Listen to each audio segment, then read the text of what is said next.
Giklasipikar sa kapulisan ning Dagben San Carlos nga malinawon sa kanatibukan o kon generally peaceful ang unang adlaw sa klase alang sa school year 2026-2027 sa Dakbayan San Carlos. Giparonda na sa kapulisan ni Dagben San Carlos ang ilang mga SWAT units, mga mobile patrols o inhuman.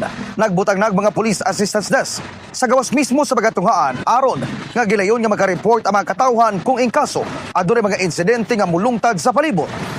So far, bisa itong ongoing monitoring, ang first opening, generally peaceful man dong, kaya may mga policeman na na-deploy sa lain nga silahan diri sa area sa ato sa San Carlos City.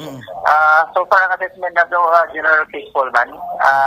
Hopefully, daily man itong kuhan. Nag-establish sa police assistance din nagkarain yung mga silahan diri sa San Carlos City. May mga kuwantang palibot ato sa mga patrollers, especially ato ang mga SWAT o ang kuwan.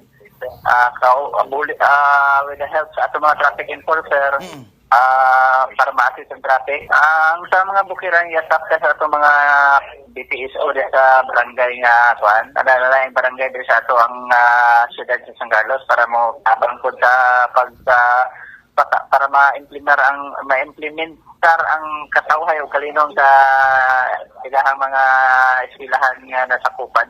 Nakita og nabatyagan usab sa mga magtutudlo ang presensya sa mga otoridad. Gani kampante sila nga walay dili maayo panghitabo nga mulungtad sa ilang bisinidad. So pa nagsugod sir ang klase nakipag-coordinate na tadaan sa police, ipag-coordinate tadaan sa barangay kay para mahapsay gyud ang ato ang pagsugod, malinaw na ato ang pagsugod.